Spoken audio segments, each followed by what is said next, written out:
Fala galera, eu me chamo Felipe Wood, sou analista CNPI. Antes de mais nada, se inscreve no nosso canal e deixa seu gostei aí pra dar uma força pra gente, valeu? Sem mais, vamos pro vídeo?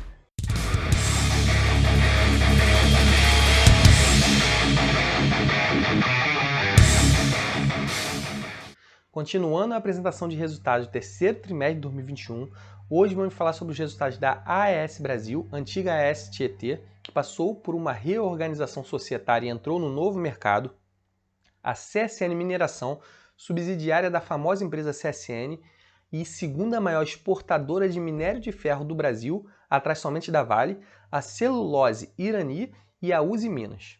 A AES Brasil vem implementando projetos de diversificação da sua matriz de geração de energia, que antigamente tinha um foco muito grande em usinas hidrelétricas e passou por dificuldades em suas usinas devido a crises hídricas dos anos anteriores.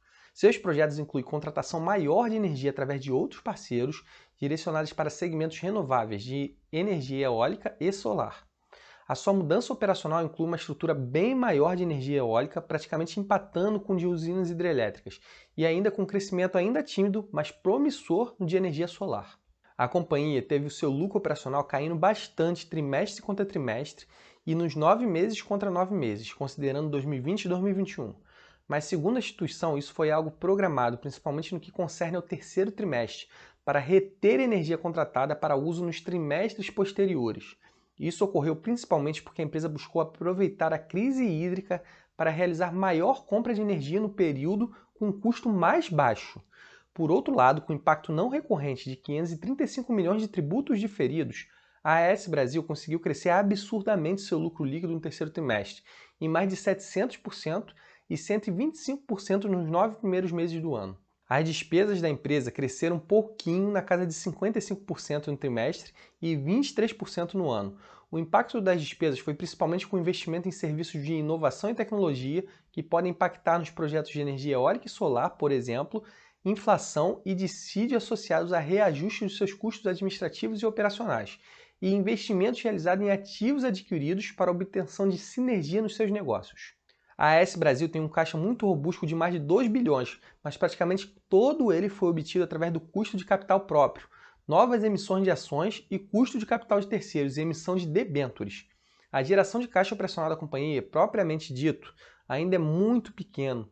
Resumindo, a AES Brasil é uma boa empresa, mas ainda está apresentando resultados operacionais aquém do esperado e que tem muito a crescer futuramente, principalmente com a ampliação dos projetos de energias renováveis. Agora nós vamos falar um pouquinho dos principais destaques da empresa CSN Mineração.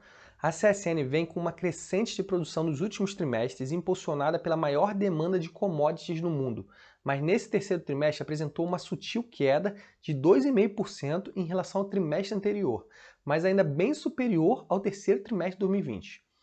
Por outro lado, o estoque de minérios da companhia cresceu absurdamente nesse terceiro trimestre quando comparado ao de 2020. O volume de vendas da CSN também vinha em uma crescente, mas nesse terceiro trimestre teve uma quedinha de 10% em relação ao segundo trimestre e em relação também ao terceiro trimestre de 2020. Mesmo assim, a CSN conseguiu ter um volume de vendas maior no mercado interno nesse trimestre. A receita líquida caiu bastante do segundo trimestre para o terceiro trimestre desse ano. Toda essa oscilação de produção, volume e receita se deve ao fato da variação do preço do minério de ferro ter ficado mais volátil no mercado internacional. O custo dos produtos vendidos subiu bastante nos últimos trimestres, muito impactado pela variação do dólar frente ao real e a maior demanda do mercado internacional. Isso, em consequência, causou uma redução na margem bruta da companhia, tendo em vista que ela não cresceu a receita em proporções bem superiores. O lucro operacional da CSN Mineração também caiu muito quando ajustado nesse terceiro trimestre. Chegou a atingir quase 5 bi no segundo trimestre desse ano e ficou próximo de 900 milhões no terceiro trimestre, quando em 2020 estava em 2,6 bi. Mas isso não chega a ser um grande problema, tendo em vista que a companhia pode acumular recursos dos trimestres anteriores para o restante do ano. O principal problema que eu vejo na CSN Mineração é a distribuição de proventos gordos para o principal acionista, a CSN. A margem operacional caiu quase 70% para 32,7%, porém um nível ainda bastante confortável. Com a abertura de capital da companhia, onde 1,3 bilhão foi somente do IPO, a instituição ainda tem quase 12 bi em caixa e um cronograma de amortização de dívidas bem diluído por longo prazo, tendo uma maior parcela de pagamento em 2022, 2023 e 2024.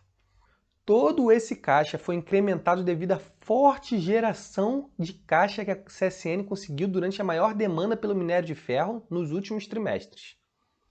Agora vamos falar rapidamente da celulose Irani, uma das concorrentes da Suzano e da Klabin. A receita da Irani cresceu muito, com 65% de aumento em relação ao terceiro trimestre de 2020, e se manteve praticamente estável, com um leve aumento de 7% com relação ao segundo trimestre desse ano. A porcentagem de exportação se manteve estável na casa dos 15%. O lucro operacional de maneira diferente expandiu absurdamente, o que denota que a Irani conseguiu manter a estabilidade do crescimento da sua receita sem precisar do aumento do seu corpo administrativo ou outras demandas operacionais. Teve uma ampliação de 152% do terceiro trimestre de 2020 para o terceiro trimestre de 2021 e quase 18% em relação ao segundo trimestre desse ano, resultados muito bons operacionalmente. Esse aumento da receita e forte geração operacional impulsionou muito o lucro líquido da companhia, de 25 milhões para quase 100 milhões no terceiro trimestre de 2020 e de 67 milhões do segundo trimestre para 97 milhões no trimestre atual. Esses resultados na DRE da Irani, em consequência, auxiliaram a diminuir de 2020 o endividamento da companhia. A relação dívida líquida dividido por EBITDA estava em 3,4 vezes em 2019, sendo que já chegou a atingir um patamar de quase 6 vezes em 2016, o que era uma relação extremamente perigosa. Em 2020 caiu para 1 vez e continua caindo cada trimestre que passa, chegando no trimestre atual a 0,65 vezes. A empresa tinha um caixa bem pequenininho e desde 2020 está com quase 400 milhões em caixa. A dívida líquida caiu de 800 milhões nos últimos anos para 270 milhões atualmente.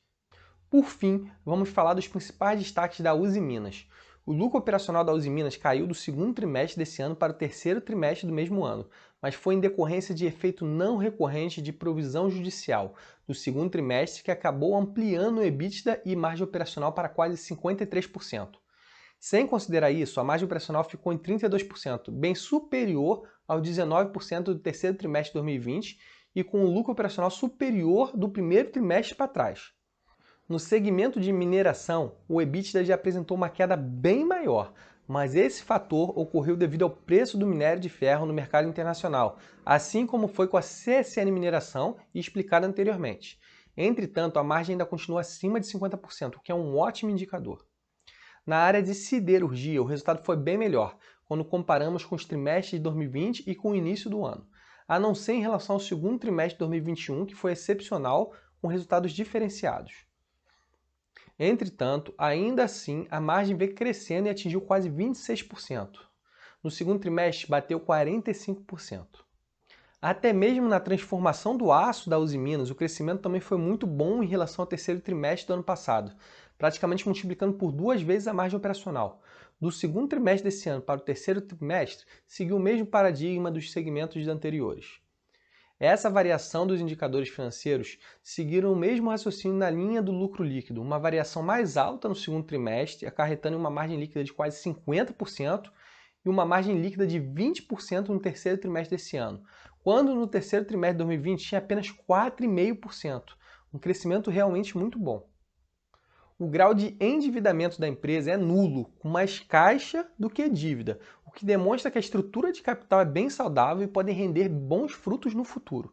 Desde 2020, a relação dívida líquida sobre EBITDA já era tranquila e só veio melhorando ao longo do tempo. A Usiminas vem investindo em capex principalmente em siderurgia e mineração, mas com maior foco no ramo de siderurgia. Houve uma expansão nos investimentos esse ano em relação a 2020, mas nada tão gritante. Dessa forma, a companhia consegue investir em seus projetos e negócios e manter a sua estrutura de capital e endividamento tranquila.